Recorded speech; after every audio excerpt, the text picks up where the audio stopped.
Welcome to What's Your Story, where we, Jaime Marco, and Stan Brown, delve into the extraordinary lives of everyday people. Listen in as we uncover the unique tales that shape who we are, one story at a time. Hey, let's get ready to explore today's story. Let's do it. You having breakfast now? What is this, brunch? Hi, Dad. We're making this a regular occurrence where you come to my house for the podcast. What happened to that rule, like that kindergarten rule, you shouldn't eat something unless you have enough for the entire class? That one? No. Oh, do you want some coffee? No. Okay, I have enough. I'm literally in my house. Well, I figured I'd throw it out there. Well, like I said, this is a new occasion. It's nice to have you here in the room with me.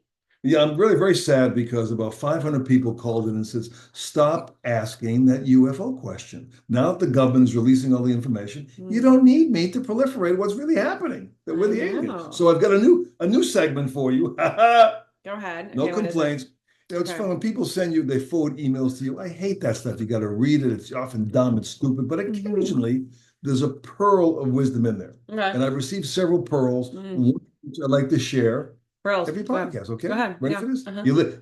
You're listening out there. Listening. They're cute. They're like one and two liners.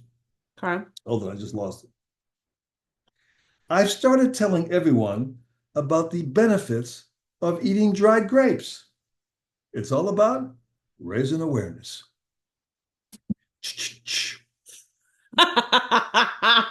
Okay, read a better one than that. There's better ones than that one. Read a better one. She's pushing the envelope here. You can't blame anyone else if you fall in your own driveway. It's your own asphalt. And listener, now you have an insight into why I am the way I am. I grew up with this man as my father. Do you have another one? He's itching. You can't, if you're not watching the YouTube video, he's itching to do another one. Go ahead. If you boil a funny bone, it becomes a laughing stock. Hey, now that's humorous. Oh, God. You don't be a biology major to understand that. I think I got a few more. We'll save them for next time. All right. Well, today I'm excited. We have a really great guest. We always have great guests. Like, this has been so cool to hear different stories and the feedback.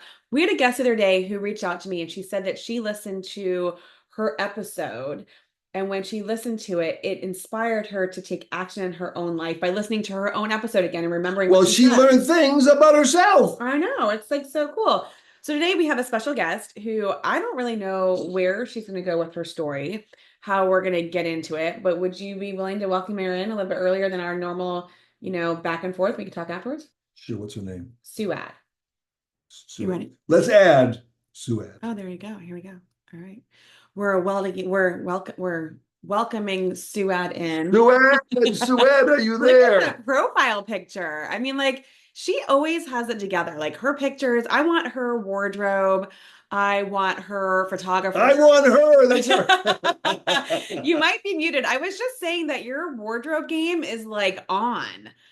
We can't hear you yet. It's connecting, but like literally one of the most put together people I know. Welcome to Jamie's lip reading service. That always has an incredible, like the photography, the pictures, the attitude. She's always like. It says you're connecting. You connect. Should be connecting. It says you're connecting. We're good. We'll just kind of riff raff over here while we get you to connect.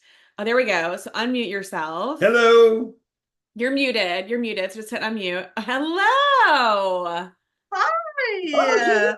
Okay, I was just saying that like your profile picture and everything about you, like I'm just always like, how does she just have her like shit all together all of the time?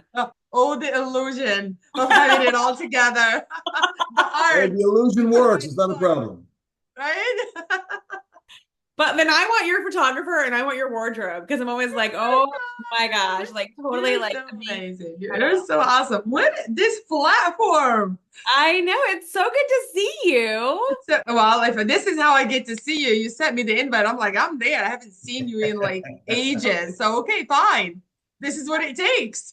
Amazing. It's been a hot minute. And so we are not normally in the same room, but my dad was like, I'm going to come over. Let's do it in the same room together. I so love we're in it. the same room. which is good because you won't have to see him going like this, like leaning in to talk to the microphone.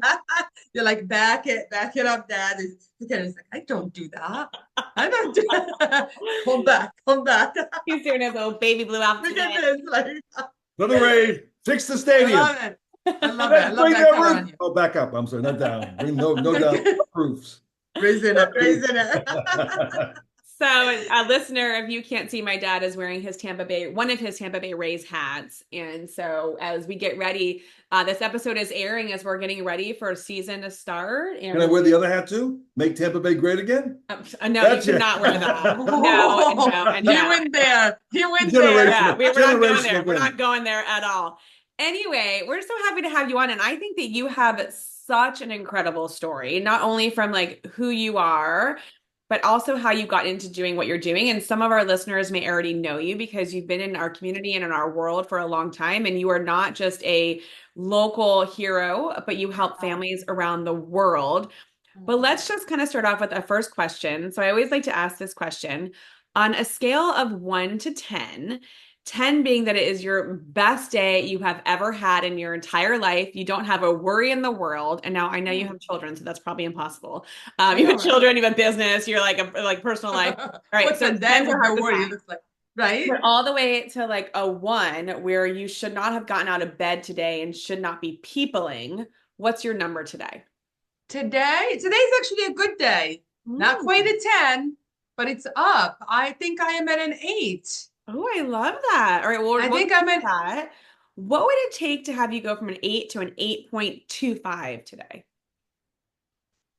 probably a glass of.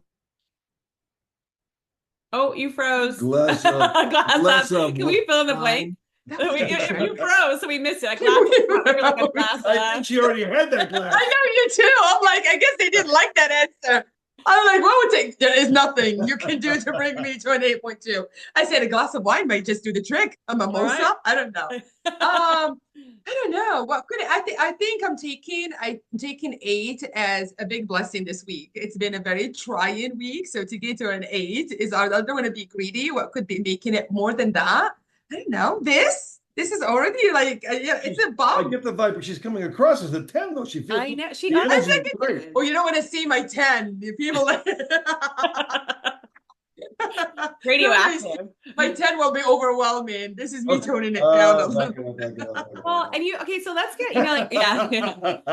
So let's talk about that. So you said that today's an 8, but there's been like a challenging week. Kind of share with us a little about like whatever you want to share. This is we don't have an agenda. What's your story? Yeah, what's your story? Like, tell us a little bit. Like, what do you want us to highlight about you, knowing that we have an audience that we basically come on here and we talk with people about just their story and we let you navigate to where you want to go. And I think you have so many different facets. So what part of your story do you want to share with us today? Tell Stanley Rogan your story. Oh, sir. Yes. So I think for me, so many years later, it's still fascinating to me the journey that brought me here. Right. So it's a blur. Like right now, it feels like it's a dream. But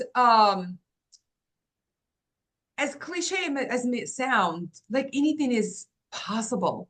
Really, anything is possible. You can do it. You just have to envision it. You have to dream it. You have to breathe it into existence, and you have to work hard for it. I've always said obviously I'm Moroccan. I was born and raised in Morocco, very traditional family. The father, hustled, worked, provided for the family. I have a mom who's a kept woman and 4 of us children. And this is it, So where are you in the dad family hierarchy? Older, younger? Where am I? I'm the third. So I have 2 brothers, which didn't make it that easy for me. I had 2 brothers, and then I was the first female liability into the family. Then I have my sister. So when you think about, I was born in 1974, so I'm 50 now. Back then, in a traditional setting, I really didn't have the freedom. It was like, oh, women, you've got to keep her in check. They get too emotional. She may bring shames to the family. Can't get pregnant before you get married, you can't date. So I had all these rules, and I just felt like I had my 2 brothers that could do no wrong, absolutely no wrong. And then I came And my dad did not know what to do with me. And it was like, okay, we've got to buckle up. We got to keep things under control. We got to, put rules down. And I had a lot of them. And out of those rules, I just looked around and I felt it was not really fair. And to think, I sometimes share that with my daughter, like my punishment at times would be, that's it, no more school for you. And I go like, no, no, please, please. I'll bring the B to an A, I promise, while my brothers are having a D and it's fine, and having a C minus and it's okay, or a man, And there was always this notion that you are a woman, you're always going to be taken care of by a man. Let us put our energy into taking care of your brothers, because they're going to be caretakers of someone. Guess who's taking care of everybody right now? Yeah. Let's just not even go there. Yeah. So all of that it did is really like, I had a lot of questions and it fueled my desire. I was very resistant to all of it. So I was the first one to make it to college. I was the first one to have all sort of prizes for my Living in the States at this time, or living still in Morocco? I was still in Morocco. So I made it to college first out of my two brothers. Then I was writing. I was very much into creative writing because it felt like it's my escape. So I would write all these novels and stories, and I will be in that world that And I you had wanted no support system. It was just you. None. So that was, well, my aunt was very much my support, my backbone. And of course, that when I lost her, it was a massive loss because I felt really, really alone. How old were you when you lost her? I was 14. Jeez, 14. yeah. So I still really needed her. Formative time. I mean, that was like this. That was that protective barrier, like you're good, you're whole, you're worth it, you're amazing, you're incredible, when everything else told you otherwise. Just gonna get married, chill, relax, That's how it was, really. And I'm like, no, I'm too defiant for a man to begin with, still. But so nonetheless, I was writing and that was my escape. And the way it turned out, it was that I was in college. We finished a lecture. Just fast and I was question. one of those nerds. What kind of stuff were you writing, just out of curiosity? She said novels and novels. So it will be like romantic, like novels or stories. The thing is that they always ended in tragedy. Like there was no escape. It was like, oh, she loved him, he loved her, it's doomed. Oh, she no did happy this. endings. No happy endings. It was no, because there isn't. They couldn't pull it from anywhere. They couldn't pull that. But that people loved, a sad story. So my teacher encouraged me to go ahead and list it. It ended up being published in the newspaper. It was in the radio. It was a big deal for me. At the end, I was in college and we finished a lecture. And my professor, I had questions. I was that nerd that after a lecture, I still had questions. So I chased my professor down and I'm like, hey, something here just didn't make sense. And he's like, hold that thought. I'm filling up some paper. I'm like, what is it? And he goes, oh, it's just this lottery visa that comes out once a year where America opens the border and says, legally, you can come to the state. And he said, I've been trying it every year. It hasn't panned out, but I keep trying. So give me just a second. Gave him a second. I asked the question. And then he said, well, I'm done with this. If you want it, here it is. Here's the article. I said, no, I don't want it. He goes, go ahead, take it. Just try. I said, it's America. I don't even speak English. It's too far. It's just like, you just said you've been trying it for so many years. I take it. I look at it. I had to go and ask somebody who speaks English to write the form for me. And I do it all by myself. I send it. And what do you know? No one knows but you. I didn't tell anybody. I couldn't. I'm like, let's just see where this goes. Oh. I send it. I forget about it. I come back and there's an envelope. And my mom was like, there's an envelope. I hid it from your dad. Had your name. I just got a chill. I got a big chill. No joke. So I opened the envelope and I'm like, I can't read it. It's all in English. Chasing the man down. Read this for me. Oh boy. Holy shit. You've been accepted for the first round. It's 3 rounds. I said, holy shit, I've been accepted. You should say. But it's a 3 rounds. So it's 3 times. You have to be selected 3 times. So let's say we open the border for 100 people. In Morocco, we need 100 people coming in here. Okay, you've been selected for the first 100. Then out of that 100, we're going to do another selection to 50. And out of that 50, we're going to do another because all we need is 25. What year was this? 1998. Wow. It's still going. It's still a process that exists. That's so cool. So I fill up everything and I send the second one. They want my transcript. They want my, like, got this in the bag here. I'm an A student. I'm a creative writer. I have no criminal background here. So I send it and they're like, okay, out of the 100, you made it to the 50. Now I'm scared. Now they're like, okay, next one is 25. We will only need 25, but this is attached to few tasks that requires me to leave home to go to another city, that requires me to pay about $50 I didn't have because I don't work. And you require me to be seen by a physician and have panels of blood work to make sure I'm okay. Oh my God. Boy, has that system changed. Yeah. I was like, well, hold on. If I'm not home by 6 p.m., my dad is like, what's happening? Should we do a pregnancy test? What's going on? Where have you been? So the idea to leave was like, no. So I sat with my mom. I'm like, I need to do this. I don't know how. So she knew. Your mom knew this. My mom knew. My mom is my everything. So my mom knew. So my mom will have an allowance of, let's say, $50 for the month. And out of that allowance, she will put $10 aside and make do with 40. So she got all that she had aside and she said, this is what I'm going to give you. We're going to pretend to go and visit grandma. We're going to see how this is going to work. And then you're going to go and do this and we'll see. I go sitting in a hotel by myself. I go in and there's a line and the selection is honestly very random because at this point you invested so much. So there's this family ahead of me, a man and his wife and a child, and there's a line and windows and they go like next. So he goes and she just looked at him and she said, yeah, this is all great, but not this year. But thank you so much. And the man has a breakdown. Like this is the way out of the country to a better life. And he started crying. Please just look at it. Just look at it. Just see what you can do. And I'm next. Now I'm frozen. And the guy's like, miss. And I'm like, out of curiosity, why did they just turn him down? Because it was fit too many people, or they don't really need a reason. They looked at it. He's a guy with his wife. Maybe there's absolutely no rhyme or reason. But at this point, you have invested so much. At this point, he had been seen by the physician. Wow. All three of them. He had to pay for each one of them. So there is a lot at stake, and it's a lot of money. Is this U.S. Customs and Immigration that's doing these interviews, or is this like, so they're speaking English to you as well too? So how did you manage? They're bilingual. Okay, got it. Okay. They're bilingual. So I was able to speak French, Arabic. So he goes, miss, and I'm like, now like a deer in the headlights because I'm invested at this point. Like the first time he was like, second time I was like, oh shit. Now it's like, oh my God, this could be my ticket. So I go and he goes, So you want to go to America?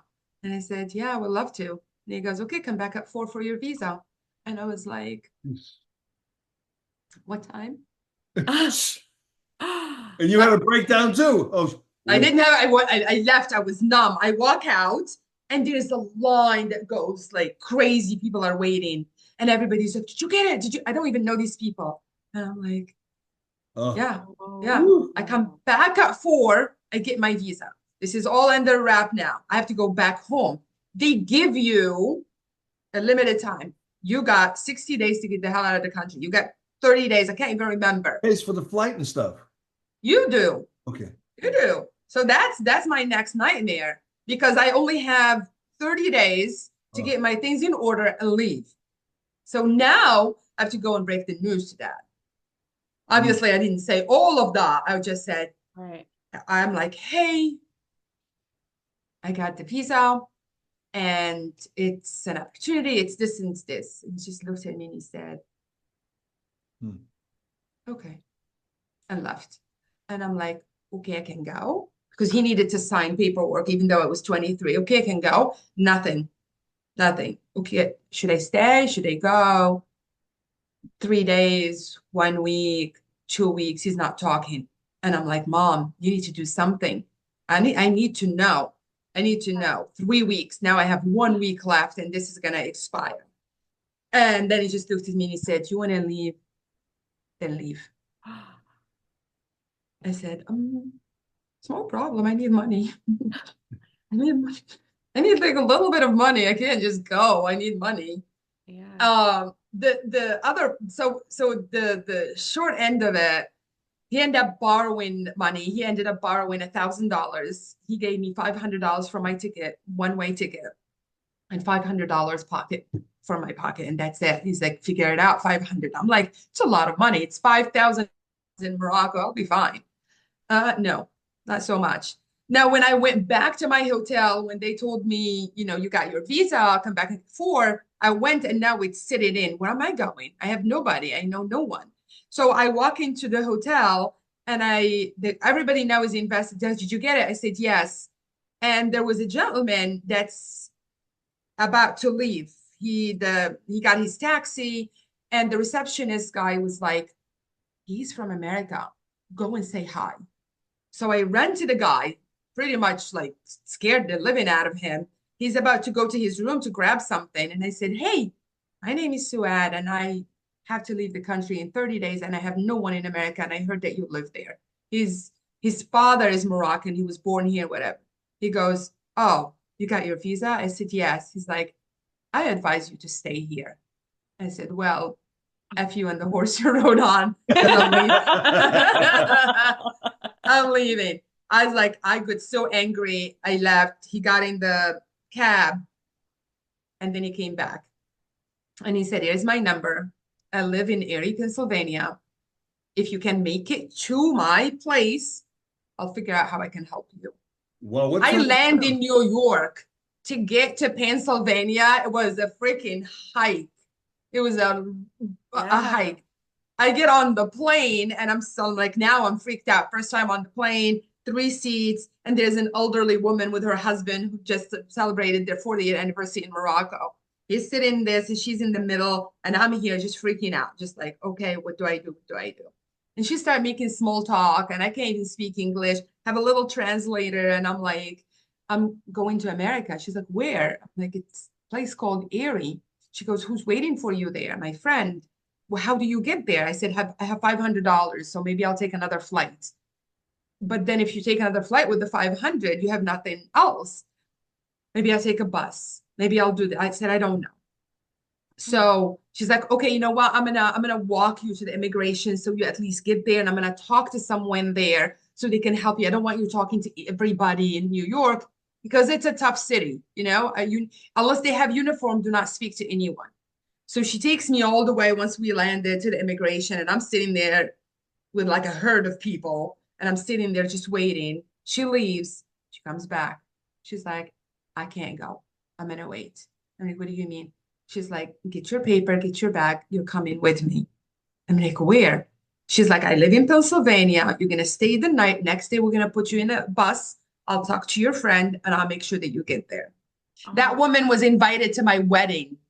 Oh my Forever, my angel was invited. She wrote me handwritten notes. I was looking at them just the other Is this a day. story? Is this one of those novels No, you wrote? no. I need like That's amazing. which, right? Right? I need a book. Like, that is like, yeah, that is such an incredible, like, God, I had the chills. I know part of your story, but I don't think I ever knew that. That's amazing. So then what, happens next? You go and then So I go, I get in the car. There's a lot of faith in people. I get in the car. Husband was not very pleased with her doing this. She could be somebody. I'm like, that was their last anniversary. I think so. It was like you brought a liability. I get in her house to think that was my first time eating cereal, flushing an actual toilet. I'm like, oh my God, this house is like amazing. This is like, this has been overwhelming to take it all in. She called my friend. She said, okay, next day she's at home with us. We're going to make something to eat, but next day I'm going to get her a ticket and she's going to get on a bus, 12-hour ride to get to you, whatever. That morning, I mean, I'm forever grateful to these people, these angels that you just cross paths with. I took, I think $50 on 500, and I asked her husband to take me to a florist. And I went with him and I got a thing. Hold on. $45. Hold on. So I paid and I said I would do it. I gave her flowers. I said, thank you. They put me on a bus, the longest ride of my life. I'm holding on, clutching to everything, sitting in the corner. I get to Pennsylvania and my friend finds me a nanny job in Findlay Lake, which is a very, very tiny town in New York, like somewhere. They just have the address of New York. I'm like, you guys lied to us. This is not America. I mean, they had one post office, one supermarket, three people in the neighborhood. Everybody's married by 15. I'm like, I remember movies about New York. This isn't it. Where am I? You know? So that was my initial start. I started as a nanny and I nannied for them in exchange for room and board. I made no money. And that was my focus on the most dysfunctional family as well. There are three girls, each conceived by a different father. Well, And you know, so there was this I had to navigate that with them. But what it gave me is security. I felt a little bit safe. And I also start to learn English because there is no ego when you're learning from kiddos. So they'll be like, Souad, do you know what this is? And I'm like, fork? They're like, yep, but what is this? I don't know, spoon. Can you say spoon? And sometimes I'll mess it up and they laugh, but we laugh all together and it's fun. And sometimes I'll grab him and I'll say, okay, what is this? What do you call it? Say it again, say it again.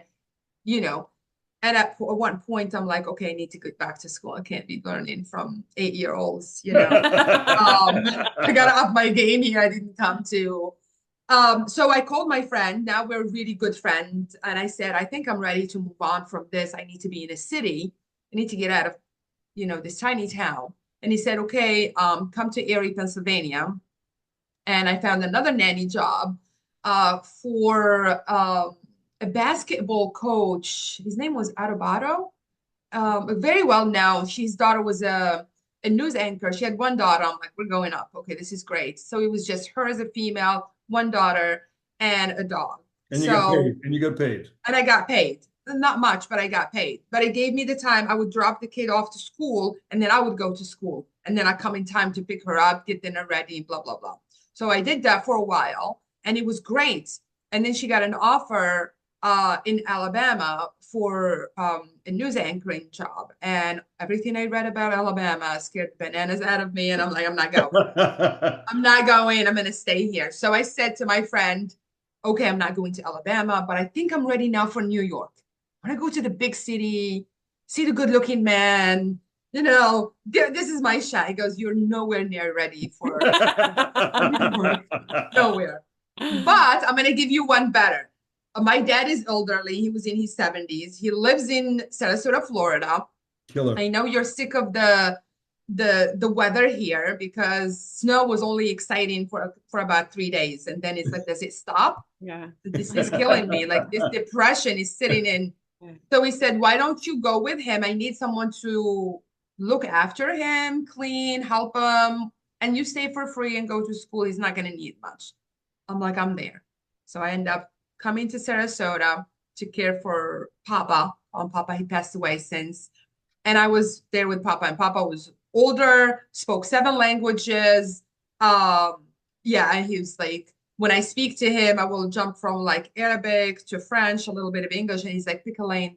I'm not doing this. It's not, no, we're not speaking 3 languages in one sentence. Speak properly. She says, okay, fine. So I'll be like, okay, you know, so it really gave me the tools. I start driving, I start going to school, I start working, flipping burgers. I worked at Linens and Things. I worked at Ross, did it all. And I went to school and I went to school and I went to school. And I supported my family and I paid my mom back and I paid my dad back. But it took me 5 years before I decided I want to go back home. And I went back home and everything that I saved, I gave to my father. Just went back home just as a visit. To visit. Oh, yeah. Just... No. Like people now, they're like, will you retire in Morocco? I'm like, still no. Still no. But it's Europe, yes, still like no. The early 2000s. So 98 was when you left, you said, right? You left Morocco in 98. When I left. 5 years later, I went 5 back. years. So like cell phones and stuff weren't really happening. I mean, it was like a really beginning. So King, the house phone. You couldn't really see them, so you didn't even. No, it was a house phone. In fact, this is how naive I was when I initially arrived to Erie, Pennsylvania with my friend. I said, I need to call my mom to let her know that I'm here and I'm safe. And he said, okay, make it, quick. And it was a house phone. Sure. But it costs money. I was talking to my mom for like an hour. You won't believe it. They have this, they have that, and I did this and I did that. He chased me with that bill. He goes, I Yeah. got Verizon bill, and it's like $300 because you took your sweet Yeah. time. Like, oh, Yeah. I mean, like it didn't register that it would cost that much. My whole weekly check that week went to pay that bill. Any comments from your brothers and sister at that time? Comments? Comments about, you had left the family. You had to be a big deal. You were the one that left. Now you came back. yeah, Yeah, like how were you I mean, received when you came back after the 5 years? Were they warm? Like, what was that like going back?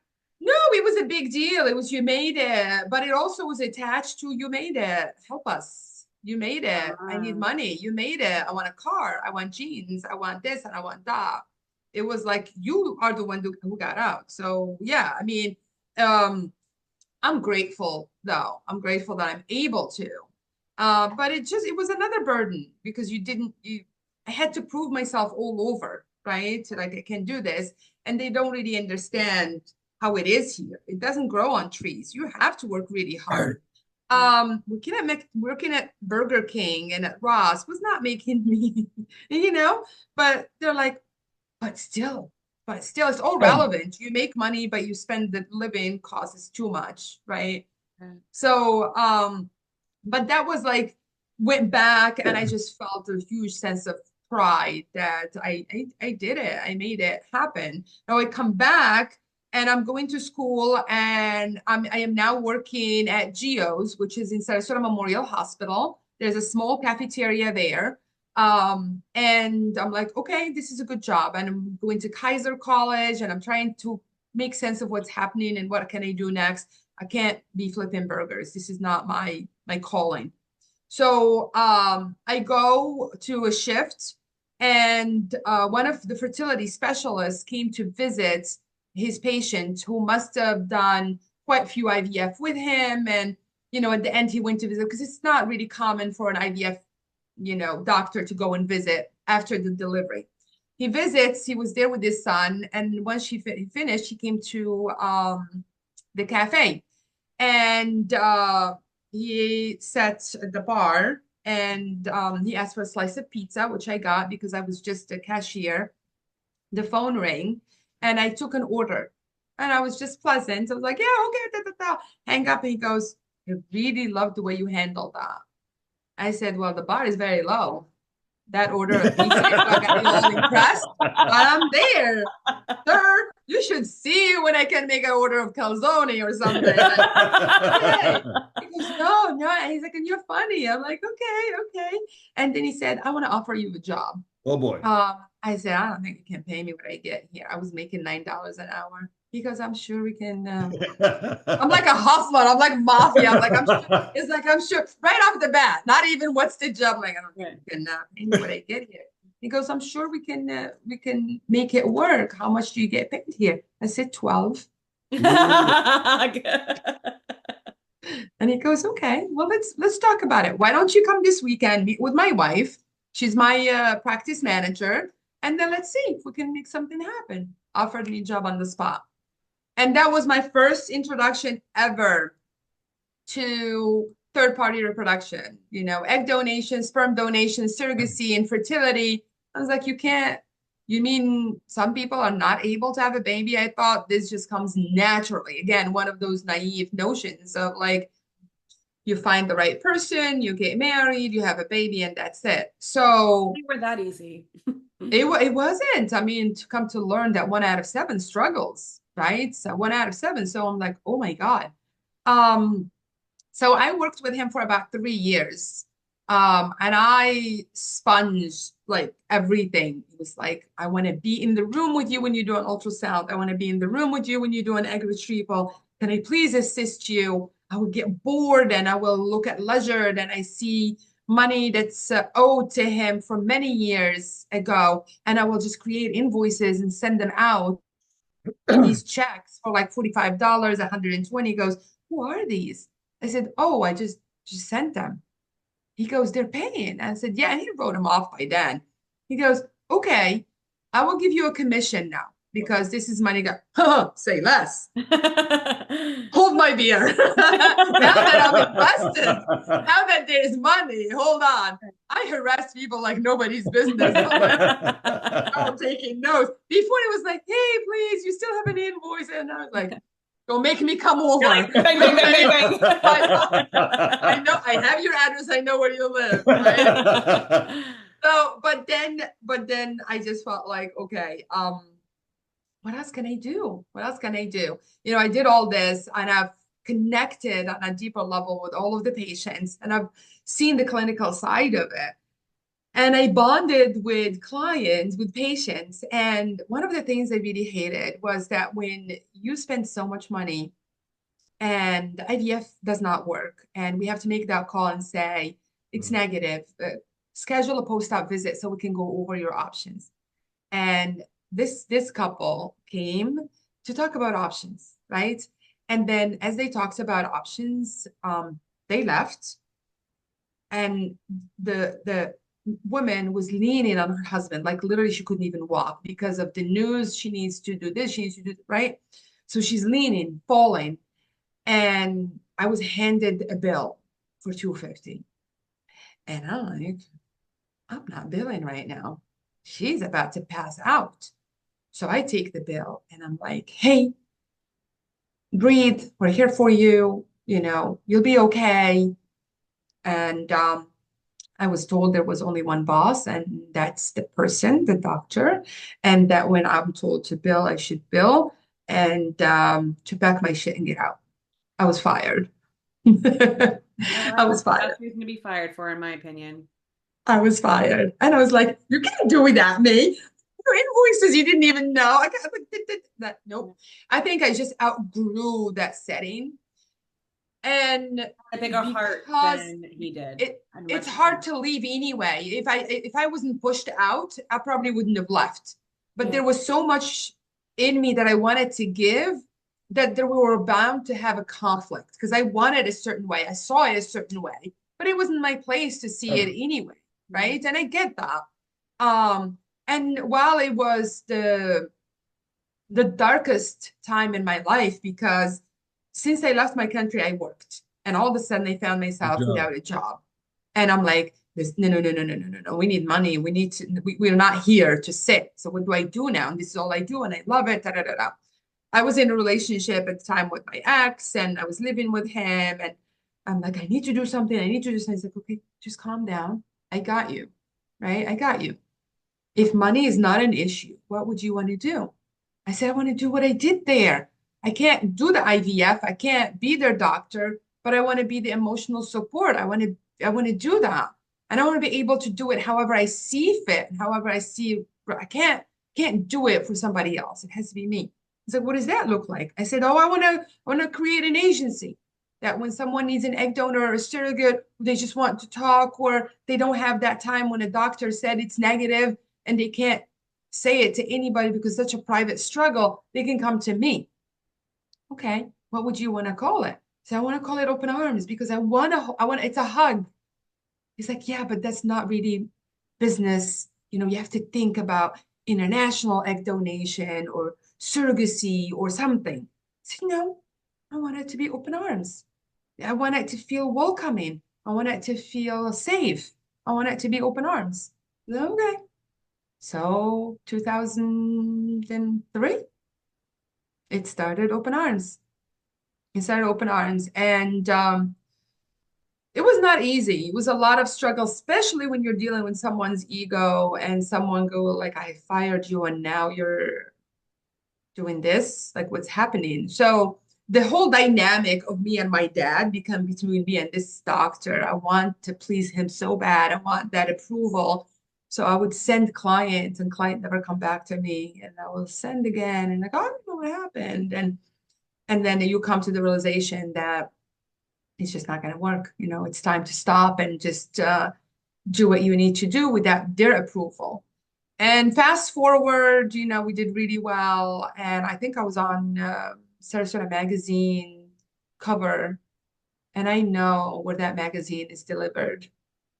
And sure enough, it was on his desk, and he saw me on the cover, and he picked up the phone and he said, "I'm very proud of you. I think it's time for us to bury the hatchet and, come to my office and let's talk." And it was like the proudest moment of my life when I said, "Yeah, I would love to. If you want to talk, you can come to mine." Huh. Ooh. And I was like, "Hang up." And and I was like shaking, and he came. He Wow. came. And my thing is, when I hire people, I always talk to them about my why and where I came from. So pretty much everybody knew he was coming that day. And he came, and I had staff, and I introduced every one of the staff. My walls were full of babies. And he's like, "Wow, wow, wow." And I gave thanks. I said, "Without you, I wouldn't be here." He's like, "You were bound to do it. I take no credit." Meant to He do said, it. "Yeah, Mhm. you were gonna do it. It didn't matter." So, um, it just it opened my eyes on the possibilities, and it has been a ride. It's been a ride now. We're coming on 21 years of Ooh. open arms. And you do it. So share with the listener exactly like what Open Arms does so they understand. So we recruit egg donors and surrogate mothers, and we match them with intended parents that are looking to complete their family through a third-party reproduction. So they either need an egg donor or surrogate mother or both. We sit with them, we understand what they're needing. If it's an egg donor, what's important to you? Is it physical characteristic? Is it ethnicity? Is it this? Is it that? um and then we find that person and manage the whole cycle, is what we call it, the whole journey for them. We book appointments, we schedule flights, we oversee the protocol, we make sure that people are showing up to their appointments, and we provide that layer of comfort for the parents because we're keeping them posted on what's going on throughout the process. And if it's a surrogacy process, we take it all the way until a birth.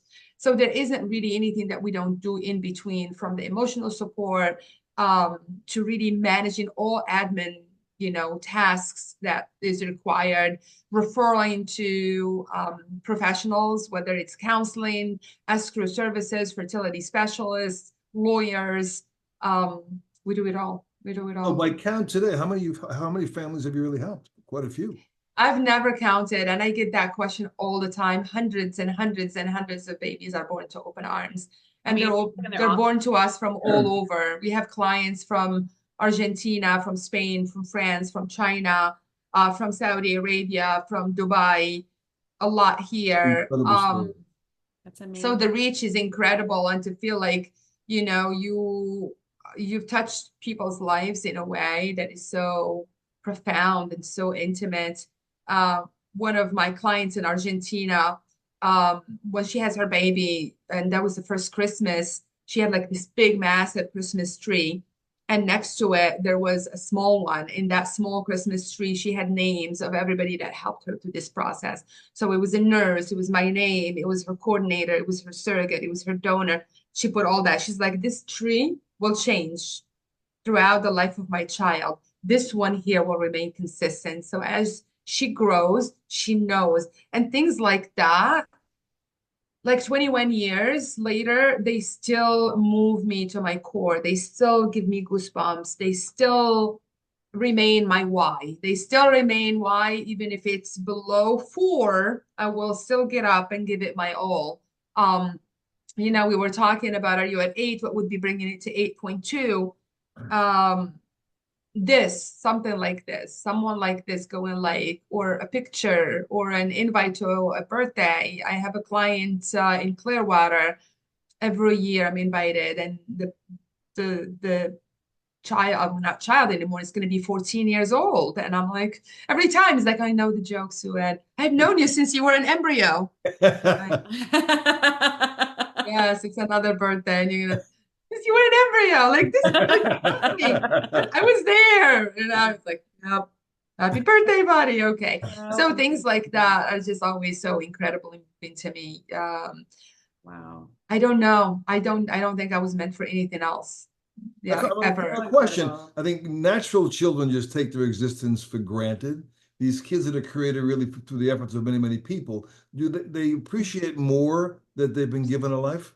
Oh yeah. Oh yeah. And it comes with a sense of a hint of resentment, really, and it's totally understandable, and anger, like because you come up to like she didn't even want him and she's pregnant, or oops, and it happened, or I want to abort, or they're not treating the child well, or and here I am. All I want is this. And I'm having to jump off hoops and I'm having to do this. And it's an expensive process as well. So Sure. not cheap at all. So you have to put a lot of time and effort and energy. And I've seen it make relationships and I've seen it break relationships. The toll is massive. So you need to really walk in armed. Like, you want to do this? It's like, okay, let's do it. So yeah, they have way deeper appreciation to every single part of the process. Every single part of it means a lot, means too much. I'm sure you do a screening process before you take on a client, no?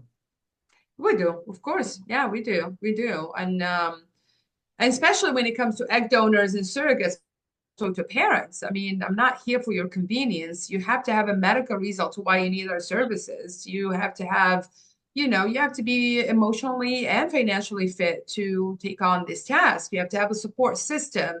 There's a lot that goes into it. It's even when we have surrogates, they get excited about the idea of being a surrogate. Okay, I got pregnant so easily. Well, hold on, hold on. We have standards, we have requirements. Do you meet them, right? Yeah. And Yeah, it's interesting because I feel like, and maybe you'll be able to answer this, but for lack of a better way to describe this, when you're growing up, you're like, I don't want to get pregnant, I don't want to get pregnant, I don't want to get pregnant. And then you're like, oh, when I want to get pregnant, if you are someone who struggles, you're like, wait a second, did I wait too long? What happened? You know my Mhm, journey. We were only able to have one. mhm. We Yeah, went just shortly down that path, but it was just too much of an emotional journey. I personally couldn't handle it. So we stopped a and we said, lot. we have one. We're grateful. Are you seeing that, we're noticing today that the hormones in the food that we eat, things are changing. Girls are going Mhm, through puberty faster. Everything's changing. Are you mhm. seeing that the need to have that additional help has changed in your 21 years in women today, that fertility is a bigger struggle today than it's ever been? Or are you seeing that it's the same? Like, have you seen a change in that demand? Is what I guess I'm. Definitely changed. Definitely changed. A lot more awareness. A lot more awareness. If I had not worked and I was late 20s when I started working for this physician. And at the time I was dating and it was in the forefront all of the sudden when it wasn't before. So literally, like once we got married, I was on a mission. I'm like, it's now. Forget the romantic side of the wedding. It's happening now. This we're gonna try. Like it was important because I was scared. I was scared. Like I was 30 when I conceived Maya, and I was 32 when I conceived my son. And 6 years later, I went through early menopause at 38. Mhm. Again, it's like this gentle, angelic hands that are always watching over like the timing of things. Because to go through early menopause at 38, it was done. Like if I wanted to have a child again, it would have to be an egg donor. Yeah. So, thankfully I had my daughter and my son and I was feeling complete. But let's say now I meet the right person and he doesn't have children and I want to have a child. There is no way. So how has it changed? There's a lot more awareness. Before we didn't even know about freezing your own eggs, right? So people just went into let me wait until I meet the right person, let me wait until I have the right job, or let me wait until I finish my schooling. And by then, what, you're 35, you're 40, that's it. You have lost already half of your follicle reserve by then. So you don't have a whole lot to work. And once you go over 35, all these abnormalities add a whole nother complex layer to conceiving a child. So now I even with my daughter, she was like, I don't want to have children, I would have children. And I'm like, then that's fine. We're retrieving and we're freezing, right? So what you do is you go through the IVF process, You retrieve your eggs, they're 25, even when you're 40. So when you transfer them at 40, they're still 25, right? Yeah. This was not kind of like there, or the awareness of it wasn't there. There's also a lot of women that I had helped that were diagnosed, they had diagnosis.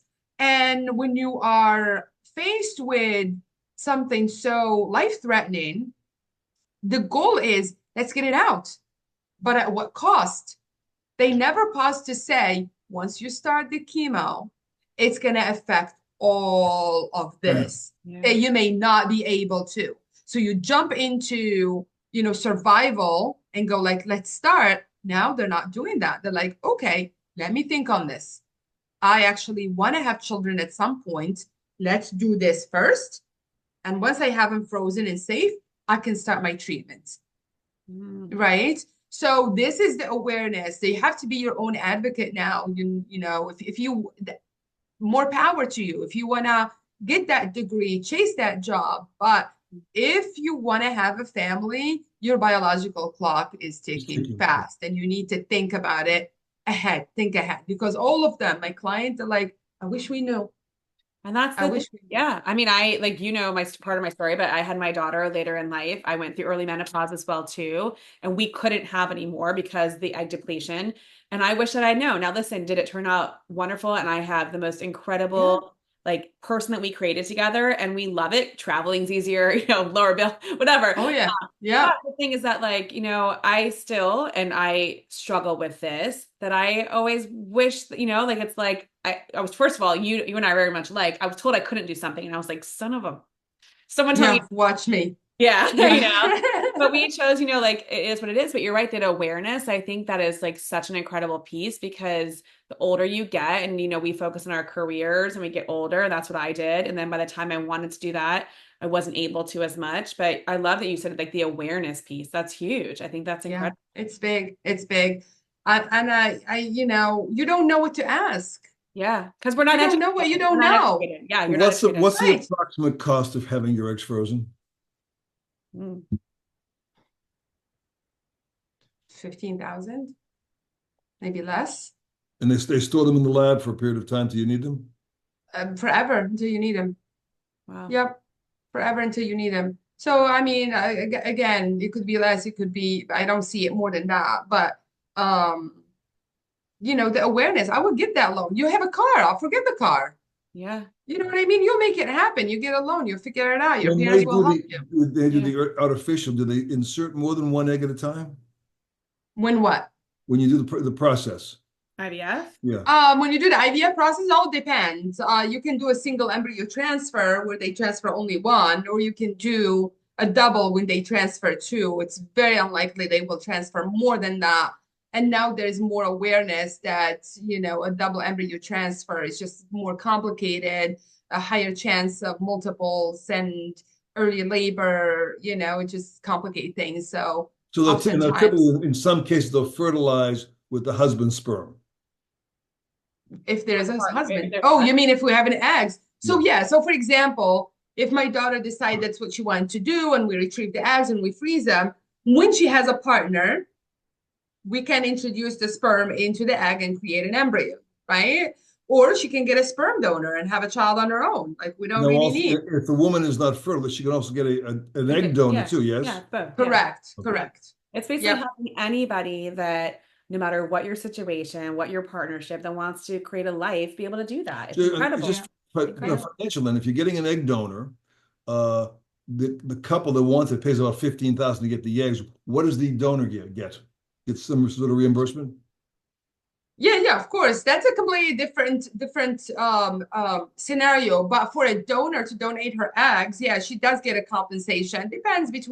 It goes from anywhere between $8,000 to $40,000. Depends on what you're looking for. I had clients that would say they really need someone who's Jewish. To get that ethnicity is really hard. The pool is very narrow. Or Asian Indian, or even Middle Eastern, depending on our culture, it's harder for us to find a donor who's willing to do that because of the ethnicity. So when you find her, you're willing to. that's what's important to you, and And you the pay baby more. is carried either by the mother The or, parent or a surrogate mother. and it's safe to say probably in about 85 to 90% of these clients that the children are so normal that when they become teenagers, they hate their parents. Yep. And I Just tell them saying. that, like, at least ours, when they hate us, we didn't pay that much for them. Imagine.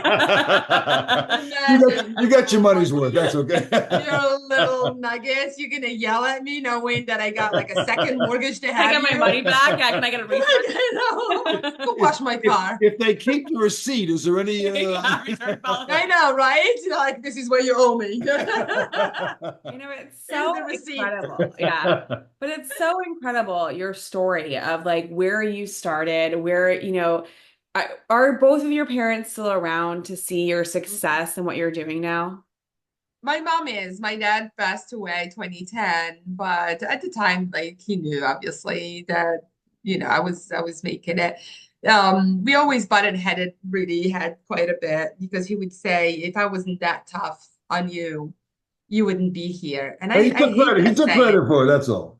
I hate that saying though. I don't know. Imagine how much better I would have been if I was actually treated better and given the chance to be all I can be. If this is who I am with the circumstances I was born into, how much more could I have possibly become if, you Or know? maybe So not. let's look Maybe at it it was that way.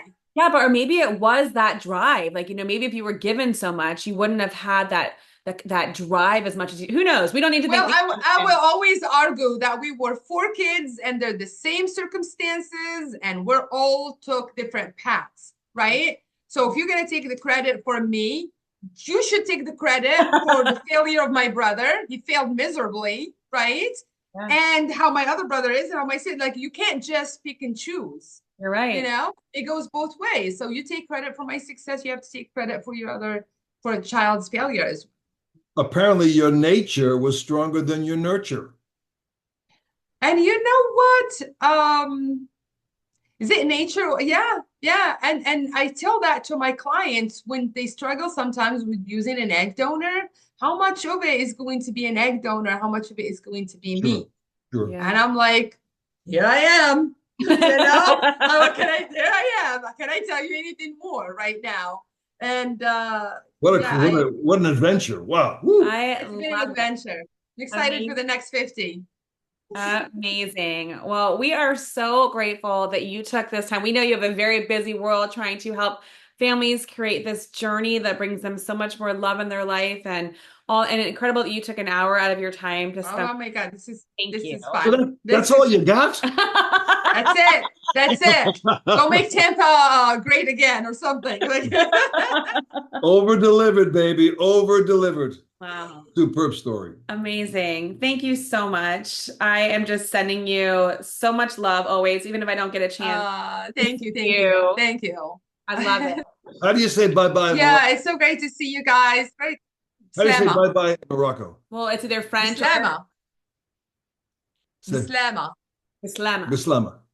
Bislama. Right, like it's almost in peace. I love you guys. Good to meet you. See you soon. You have to send me the link and I want to listen. We will. To the next ones. How many have you done so far? Well, by the time that your episode airs, this is airing in March. So we launched the podcast in September of last year.